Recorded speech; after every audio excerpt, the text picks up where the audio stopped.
안녕하세요. 절세네이비 김인숙 세무사입니다. 정부가 부동산 규제 대책을 내놨었죠. 그런데도 서울 아파트 가격은 계속 상승 추세에 있는 것 같습니다. 우리가 주택을 구입할 때 어떤 자금을 보통 활용하시나요? 은행 대출을 많이 활용하실 텐데요. 지난번 627 대책에 나왔었죠. 주담대 한도가 6억으로 제한이 되었습니다. 그러다 보니 은행 대출이 많이 줄어들었는데요. 그러면 어떤 돈으로 주택을 구입하실까요? 여기 기사를 하나 보겠습니다. 부모 찬스에 대출 규제도 무색하다. 20대 첫 내 집 마련 연초 대비 2배 늘었다. 자, 그렇군요. 은행 대출이 묶이다 보니 자녀 주택 구입에 부모님들이 대출을 많이 해주시는 것 같습니다. 집을 구입을 하게 되면 3가지 단계가 기다리고 있습니다. 먼저 자금 조달 계획서를 제출해야 되고요. 이게 출발점이죠. 그 다음 지자체에서 부동산 실거래 소명이 나옵니다. 마지막으로 국세청에서 자금 출처, 세무조사가 기다리고 있는데요. 오늘은 주택 구입의 첫 출발점인 자금 조달 계획서를 부모 대출을 중심으로 알아보도록 하겠습니다. 그리고 다음번에 부동산 실거래 소명과 자금 출처 세무조사에 대해서도 준비해 보도록 하겠습니다. 요즘 집을 구입하게 되면 혹시 내가 세무조사 받지는 않을까 막연히 걱정하는 분들이 많으신데요. 오늘 이 영상 보시게 되면 구체적으로 어떻게 준비해야 될지 도움을 받을 수 있을 겁니다. 영상 끝까지 시청 부탁드릴게요. 먼저 자금 조달 계획서 양식을 한번 보겠습니다. 이렇게 생겼는데요. 정식 명칭은 꽤 길어요. 주택 취득자금 조달 및 입주 계획서입니다. 이 제도는 문재인 정부 때 도입이 되었는데요. 주택 가격 급등 시기에 도입이 된 거죠. 이 서류는 공인중개사님이 매매 계약하고 난 후 30일 내에 제출해야 되니까 작성해 오세요 라고 주시는데요. 구체적인 작성법에 대해서는 설명을 듣지 못하시는 것 같아요. 이 서류는 세무 관점에서 작성을 해 주시는 게 필요한데요. 자, 그러면 이 자금 조달 계획서는 누가 제출해야 될까요? 우리나라 전국적으로는 6억 이상의 주택을 구입할 경우에 제출하셔야 됩니다. 그리고 가격과 상관없이 제출해야 되는 지역도 있어요. 강남, 서초, 송파, 용산 총 4개 지역인데요.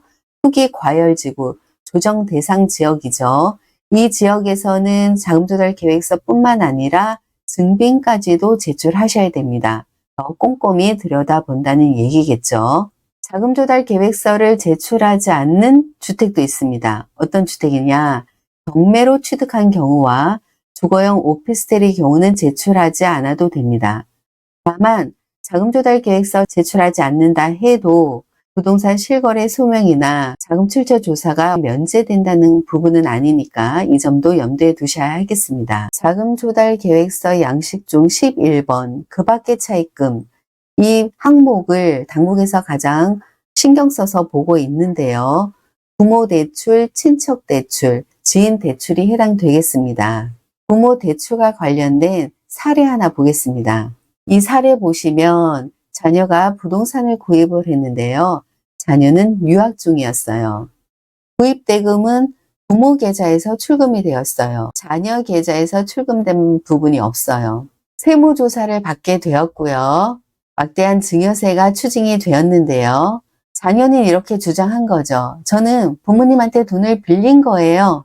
국세청은 어떻게 주장을 했을까요? 주택 구입 자금이 모두 부모 계좌에서 지급되었는데요. 부모에게서 빌렸다고요?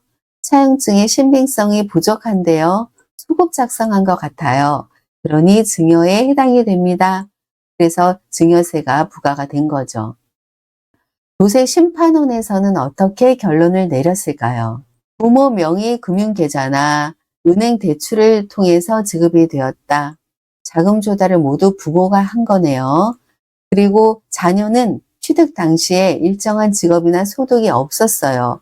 그래서 이 취득자금 부족액은 모두 증여로 볼 수밖에 없습니다. 라고 결론을 내렸습니다. 이처럼 소득이나 직업이 없는 자녀가 부모 대출을 활용해서 주택을 구입할 경우 대비를 하셔야 되는 거죠. 그래서 이 11번 항목을 기재하실 때 실질 내용에 맞게 기재하시는 부분이 필요합니다. 첫 번째로 차용증은 소급 작성되지 않도록 주의하셔야 합니다. 공증을 받거나 확정일자를 받거나 미리 소급 작성되지 않았다는 대비를 하셔야 되고요. 두 번째로는 대출 원금 2억 1,700만 원까지는 무이자로 대출받아도 괜찮다, 증여에 해당되지 않는다라고 알고 계시는데요. 이자를 지급하지도 않는데 원금 상환까지도 하지 않는다면 세무당국에서는 의구심을 가질 수밖에 없습니다. 우리가 보통 은행 대출을 받을 때에도 DSR이라는 걸 보죠. 그래서 소득이 없는 자녀가 부모 대출을 받기만 한다. 그럴 경우에는 증여로 볼 가능성이 매우 높아지는데요. 그래서 원금 상환이라도 꾸준히 정기적으로 하는 게 필요하겠습니다. 소득이 없는 자녀의 경우에는 자녀 소득 준비까지 미리 세팅을 해 놓으시는 게 필요하겠습니다. 세 번째는 부모 대출의 경우에 부채 사후 관리까지 국세청이 끝까지 하고 있습니다. 나중 어떤 돈으로 상환할지 상환 여력에 대해서도 미리 준비를 하시는 게 좋겠습니다. 자금 조달 계획서를 부모 대출을 중심으로 알아보았는데요. 부모 대출 받으실 때 막연히 준비하지 마시고 실질 자금 조달에 맞게 자녀의 소득 준비까지 철저히 준비하시는 게 좋겠습니다. 전문가 상담도 미리 받으시는 게 좋겠습니다. 제가 현업에서 자금 조달 계획 관련해서 요즘 많이 준비해드리고 있는데요. 꼼꼼히 준비하셔서 소중한 자산 잘 지키시기 바랍니다. 오늘 내용 도움 되셨을까요? 도움 되셨다면 좋아요, 구독, 알림 설정 부탁드립니다. 이상 절세 네이비 김인숙 세무사였습니다. 감사합니다.